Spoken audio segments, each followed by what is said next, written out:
Hi friends, welcome to GV talks. తెనాలికి సంబంధించిన గీతాంజలి అనే ఒక అమ్మాయి, నిండా 25 ఏళ్ళు కూడా లేనటువంటి ఒక గృహిణి, 2 చిన్నపిల్లలు ఉన్న ఒక తల్లి రైలుకి ఎదురుగా వెళ్ళి బలాన్మరణం పొందడం రాష్ట్రంలో చాలామందికి ఆ వార్త మింగుడు పడని విషయంగాను, అయ్యో పాపం అనుకునే విషయంగాను ఉంది. ఆ అమ్మాయి చనిపోయింది కుటుంబ తగాదాల వల్ల, భార్యాభర్తల తగాదా వల్ల, లేదంటే అత్తమామల వేధింపుల కారణంగాను, లేదా ఆర్థిక సమస్యల వల్లనో ఆమె చనిపోయింది. కేవలం రాజకీయ పార్టీలు ఆడిన క్రీడలో తను బలైపోయింది. ఈ రాజకీయ పార్టీలు చేస్తున్నటువంటి ట్రోలింగ్ అనే క్రీడకు, వికటాటహాసమైన క్రీడకు, ఒక దుర్మార్గమైన క్రీడకు, ఒక దుర్మార్గమైన చర్యలకు తనకు తెలియకుండానే నిండు జీవితాన్ని బలి చేసుకుంది. సోషల్ మీడియా అనేది రాజకీయ పార్టీ రంగంలో ప్రధానమైన భూమికను పోషిస్తుంది. ఇది అందరికీ తెలిసిన విషయమే.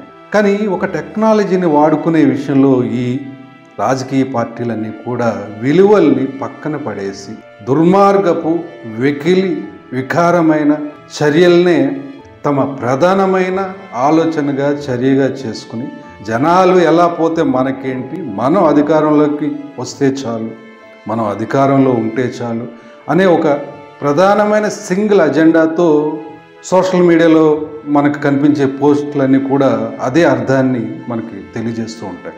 గీతాంజలి అనే ఈ అమ్మాయి, తెనాలికి చెందిన అమ్మాయి, ఏదో ఒక షాప్లో, గోల్డ్ షాప్లో పనిచేసుకుంటూ, కుటుంబానికి ఆసరాగా ఉంటూ, పిల్లల్ని చూసుకుంటూ చక్కగా సంతోషంగా గడుపుతున్న అమ్మాయి కేవలం సోషల్ మీడియా చేసినటువంటి వికృత చేష్టలకు బలైపోయింది.